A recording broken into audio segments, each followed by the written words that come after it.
Hey everybody, I hope you are doing okay and still staying safe and sane and all that good stuff. Today we're just going to do a really quick video to take a look at so you can get a sense of what your room, if you've got say a basement or a bedroom studio or whatever that is, get a sense of what's happening with your room and your playback system um, in terms of a frequency response of what you're hearing in your mix position. Now, um, there's a lot of really complicated and expensive and more precise and scientific ways to do this. What I'm going to show you today is really cheap and on the down low, and actually it's also a little janky because I don't have my studio set up right now.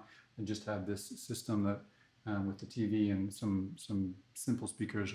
I'll show you in just a second. But so this can vary a great deal, and actually you can be pretty precise and useful even with some pretty basic equipment. Actually, when I was back doing my undergrad at MTSU, I was part of a really cool presentation to the local AES chapter that looked at room acoustics and room testing and on a budget and in a variety of different systems. And so it was actually cool. So the chief engineer of the studios had, what was probably a $10,000, what's called TEF audio precision analyzer box system, and a super high-end DPA measurement microphone.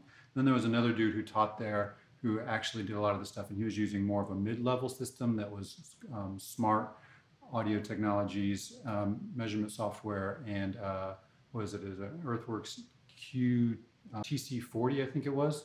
And then I was showing up on the low end side of things, and I bought a $50 Behringer measurement microphone and the freeware software that you can get. I'll show you in just a second. And it was actually really interesting. Obviously, you could do a lot more with the expensive stuff, and there's some transfer function things that you can do to look at some aspects of your room that we're not really going to be able to look at as easily with the simpler setup. But from the simple standpoint of buying a $50 Behringer microphone and comparing the Behringer microphone, we ran it through the audio precision system. We tested the microphones and compared the microphones first and foremost. And actually that silly $50 Behringer microphone from a frequency standpoint was really flat. And even though they quoted to be flat, the one that I bought was legitimately flat.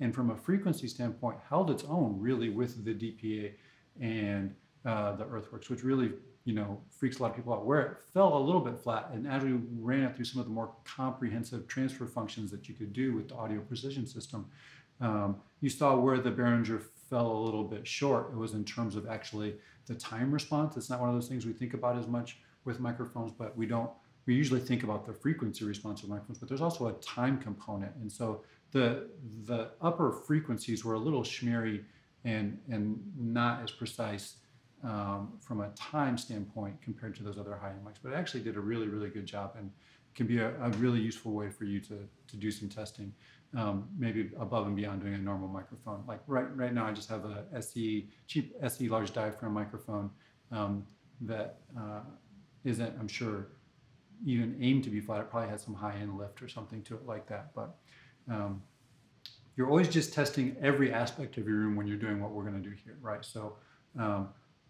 we're not so much testing the room as much as we're testing, well, the components of what is the playback system putting out and the speakers putting out and the microphone, all of which has a unique frequency response, and then how that is taken into account with the microphone set up in this particular spot in the room, because this would change if I moved it to someplace else in the room, and this particular microphone in this particular space or sitting in this particular space in terms of how the room modes are acting that we've looked at. And so, had I moved my microphone or what would be my so-called quote unquote pretend mix position and my fake little setup here, actually let me stop for just a second and show you what the setup is a little bit more specifically. So I have 3 different listening systems we're going to be able to listen and compare. One is these computer satellite speakers, and they have a subwoofer here that goes with those 2 satellite speakers. And then there's the sound bar that lives here with the TV, and then there's a subwoofer that goes with that, as well as just we're going to be able to look at as well, then separately the built-in speakers for the TV. Okay.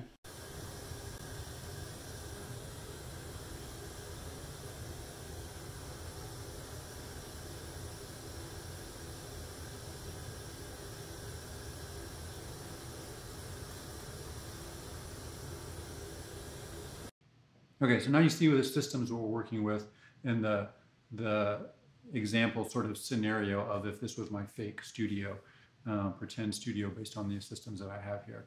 And so again, all of this would change if I moved and I had the speakers in a different spot, if I had my pretend listening position in a different spot, because of how the room nodes and antinodes would respond, both where the listener is as well as the playback system is. Those change the response. And so you're always looking at what is the playback. All of those things always matter. The room that it's in, the playback system, and particularly as you go back and you look at more higher end systems and you're doing this more specifically, people really pay attention and use super tweaky high end preamps and super tweaky high end D to A converters when they're doing testing like this. But even without all that stuff, you can really get a really useful, really important idea of what's happening with your room when you do some basic testing like this. Just again, so if you're sitting if we all have an 8-foot ceiling, then, or probably have an 8-foot ceiling in our bedroom, and that 8-foot ceiling corresponds to 70 hertz as the fundamental that develops in that room mode, then, and you're 4 foot above, then you're going to struggle to hear 70 hertz because your ear is in that vertical axial mode that develops. You're going to have a hard time, honestly, probably at 4 feet where that note is with 70 hertz oftentimes. And so just things to be mindful of. And when you do some basic testing like this, you throw your room into one of the Bob Gold's room mode calculator or something like that to get an idea of what should or probably is going to be the problems, and then do some testing like this and see if you can see some correlations and see what things to be mindful of. If your room and where you're sitting, you're not picking up very much 70 hertz, then you're always going to be trying to EQ in more 70 hertz probably. And despite how much you try to EQ in, is probably not going to be hearing as much. And so that means that's why when you go out and you listen to your car, all of a sudden it's just like, whoa, whoa, whoa, because all that 70 hertz you EQ'd in is actually there. You're just not hearing it based on where your ear is. And the opposite of that would be if you're at an antinode, say at that 120 hertz, and then you're always going to be EQing out 120 hertz. And so that's when you're going to go to your car and you're going to listen. It's just it's going to sound anemic and thin because you've EQ'd out everything in that range of 120, 150, because you're sitting at an antinode. And so just having a basic idea of what's happening in your room, if nothing else, makes you aware of what frequencies to be careful of, either because they're really strong or really weak in your mix position, okay? So before I get started, I want to show you here this real quick. This website, hitsquad.com, it's a really great place to go if you don't have Logic and if you're looking for a basic spectrum analyzer to see the frequency response of what your incoming signal is, as well as find some test oscillators, peak noise generator, sine sweeps, something like that to use as tools. And so if you go to hitsquad.com, they used to update this all the time. It's not as much of a thing it used to be, but it is a legitimate site. It's not hacked software. It's legitimate freeware, shareware, and demo download you can use that's legit. If you go to this archive copy here, you can find VST and AAX and all sorts of interesting freeware, shareware, legitimate freeware, shareware, and demo software that you can use. And they do have some really cool tools for, like I said, spectrum analyzers and signal generators and stuff like this you can use if you don't have Logic. So I'm going to get rid of that. And so I have a Logic session here. I've got 2 tracks. I've got one is my test signal output. It's my output signal. And then I've got my input signal. And the thing that we're going to do is we're going to compare the output to input. And then the difference between that output and input is a result of, like I said, a few things, somewhat my microphone and what maybe if there's a high frequency lift on the microphone or whatever, but primarily the output of the speakers and what that output of the speakers is in conjunction with specifically where that microphone is sitting. Like I said, that is to mimic what would be if this was sort of my pretend mix setup, okay, or my basic project studio. So I have these 2 tracks, and on my test signal output, I have these 2 different things. I've already loaded up. I'm going to show you where they are. If I'm going to do the test oscillator, which I go down to utility and test oscillator, and I add one of those, and then a multimeter, Or if I go down to metering and multimeter, I add one of those. So I'm going to put the test oscillator in, and right now the track is muted, and because I don't want to send that signal out just yet. But I'm going to turn on this multimeter, and based on where this multimeter is in the signal path, despite the fact that it's muted, this multimeter is after the signal generator and signal path. So it's getting right now what is sending a sine wave of 1K. And I'll unmute it just so you can hear. And this spectrum analyzer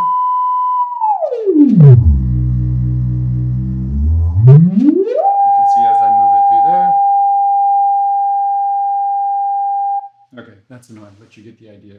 Shows up what frequencies are, what the frequencies were that were being outputted in the spectrum analyzer. And so I'm going to go back to muting this so we don't hear it right away. I'm going to change this from sine wave to pink noise. And you can see the output of the signal generator right now is a nice, pretty flat, even pink noise. And I think it's helpful. I'm going to turn on, and I'm going to turn on infinite hold. So you can see that over time, an average output of this pink noise is a pretty uniform output, right? And so that's the output signal. We're going to be comparing that to the input signal to see what we're hearing back from our different speakers, okay? And so then I have also on my input signal, I also have a spectrum analyzer. And right now the spectrum analyzer is just picking up what I'm saying. As you can see, it's happening right now, right? Hey, hey, right? That is what is happening because that is the input signal. And so what we're going to do is I'm going to stop talking for a second. And the first system we're going to listen to is the soundbar that has a fairly substantial subwoofer in the back that's nice and boomy, and see how our output of what is, again, a fairly flat signal averaged over time compares to our input signal, okay? So I'm going to go ahead and unmute the test oscillator. I'm going to stop talking for a second so we can look and see, and actually I'm going to do the same thing. I'm going to turn on hold.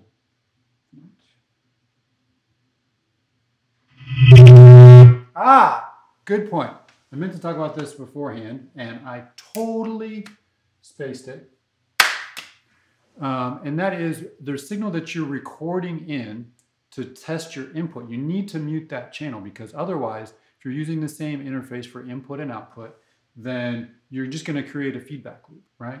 And so what happened was I went to record that. I didn't have my input channel muted, so I want to record that signal, but I don't want that to go back into the output, so we're creating a feedback loop. So I guess it's probably good that you guys all see that. So I'm going to reset these.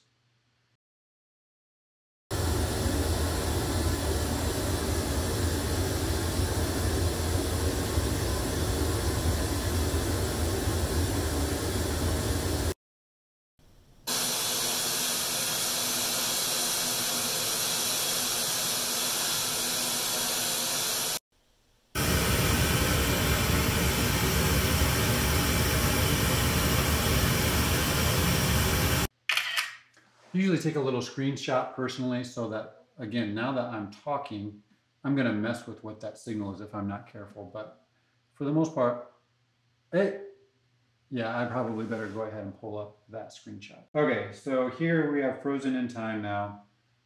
What was the peak output of that pink noise? And as you can see, this is what that output looked like. This is what the response is that we have. And so as you can see, there's a problem there. What is, I mean, even just from look at what? This is at 500 hertz, at roughly 500 hertz, we're about minus 30 dB. And at 125 hertz, we're at minus 12 dB. It's over 15 decibels. I mean, that's, whether you realize it or not, that's pretty massive, right? So again, in this case, I could be constantly trying to remove this from my mix and just not be getting that much input, and which would make my mix seem in the rest of the real world seem pretty anemic at 125. And I might always be trying to EQ in extra 500 hertz in my mix, which would make it sound extra honky or nasally probably. And then again, even stuff like this, between 4K and 2K, 1 octave difference here is over about 10 decibels, right? Which again is a big deal if you're not aware of those things. And so what do we see? We've got a pretty strong 60 hertz and even stronger 125. That's about an octave. And we've got this real strong dip right here in between, somewhere around 80 hertz or so. This really strong 80 hertz, but man, almost a 30 decibel difference. It is a 30, which is huge, huge 30 decibel difference between what's going on at about 150 and what's going on at about 60. So, I mean, it's not insurmountable if you get used to your playback system, but it's certainly something you want to know about, so you're not fighting yourself with getting your mixes to translate elsewhere. Then we listen to the TV, and here you can see the screenshot of the TV, which is all of this super strong, look at this, super strong 2 to 4K really. It starts to dip at 2K, but like this helps with, again, that makes sense for a TV, if you being able to hear enunciation and speak frequencies and sibilants and things like that really well to shape and hear vowel sounds. And then, but it really rolls off once you get below 125, and there's not a lot of content after that. The other thing that people do, instead of working with pink noises, sometimes they do a sine sweep. And I think, generally speaking, that I've heard more people say that the pink noise is a little better, but I can show you real quick what it looks like. So I'm going to pull up the test oscillator, and I'm actually going to go to sine wave. I'm going to do sine sweep. I'm going to make it last about 10 seconds. I'm going to put this on infinite hold, reset, and trigger.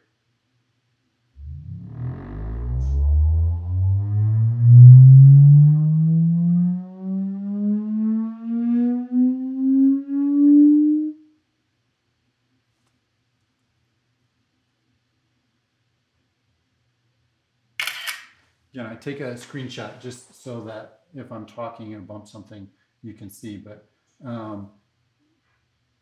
you could potentially get a more fine-tuned low frequency, a look at what's happening with the low frequencies if you do that.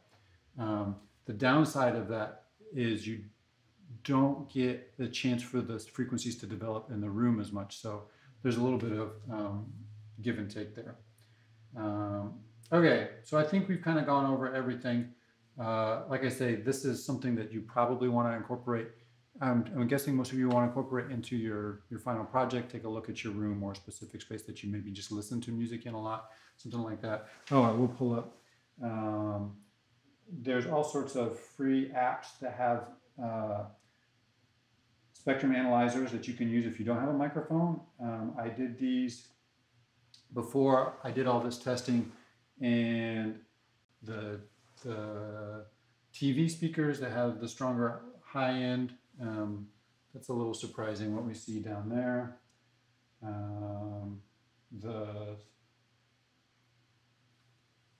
satellite speakers here with a little bit stronger range in 120, and then where is the soundbar? Here where you can see the really strong 80, which actually correlated pretty well, and then a much more taper off on the high frequencies. So it can be helpful. Again, it's probably not as precise, but can be useful as a comparison sake, and to get some ballpark idea, which again, these things correlate pretty well to what we saw, I think. So, okay, hope that was helpful. Let me know if you have questions. Like I said, I think for your projects, it'd be really cool to like Again, plug your room dimensions into the Bob Gold calculator, see what you see what you predict is going to be the problems, and then do some testing and see how that shakes out and how similar what that is based on your speakers and your setup in your particular place. Remember, all of this stuff varies greatly. Would vary greatly if I move my microphone, if I move the speakers, if I change what speakers I'm using, which was obviously a huge deal here. And so there's a lot of variables, but it's really useful, I think, for knowing what problems you need to be careful of if you have a basic mix set up at home. Okay, have a good day. I'll talk to you later. Bye.